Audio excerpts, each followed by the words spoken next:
of Daubentonia madagascariensis.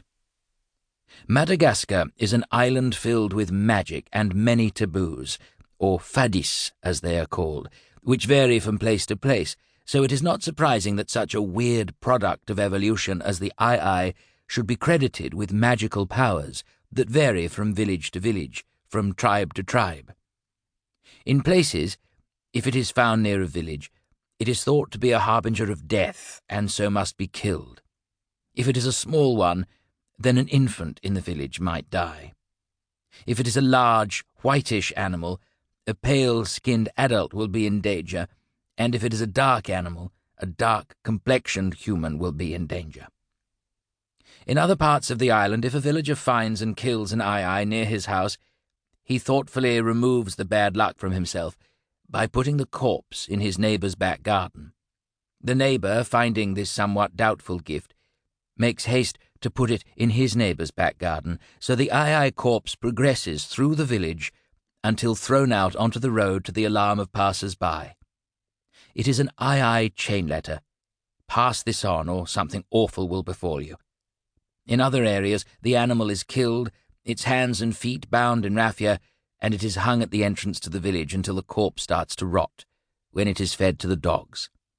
In other places, its slim third finger is dried and used by the village sorcerer as a magic charm for good or for evil. So the eye, through a quirk of evolution, has become possessed of a magic finger. As the Malagasy people continue with their relentless and suicidal policy of slash-and-burn agriculture, cutting down the forests which are the lifeblood of the island, the eye and many other unique creatures are threatened with extinction. At one time the eye was thought to be extinct, but then it was found that this curious animal was still clinging on in isolated pockets, nearly all of which were threatened by forest destruction. The eye had used its magic to become a survivor of a sort. As its natural habitat diminished, it took to invading what man had replaced it with: coconut plantations, sugarcane groves, and orchards of cloves. With its huge teeth, it trepanned the green coconuts, drank the juice, and extracted the jelly-like unripe fruit by using its thin middle finger like a hook. It disemboweled the sugarcane, leaving the stems looking like some strange medieval musical instrument. It bisected the clove trees in search of beetle grubs. If you are a villager whose whole livelihood depends on perhaps 5 coconut trees, a tiny patch of sugarcane, and half a dozen clove trees, then the eye becomes not a magical menace, but a creature that can ruin your income forever. Therefore, you kill it or starve. As forest decimation continues unabated, these isolated pockets of eye, leading a bandit-like existence, are doomed. It is to be hoped that new, more intelligent agricultural methods will be soon introduced to replace the destruction. In the meantime, for the sake of the eye, some must be established in captivity to maintain the species.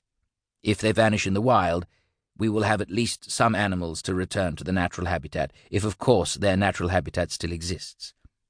At present, there are 8 eye at Duke University's Primate Center in the USA, and 1 at Vincennes Zoo in Paris.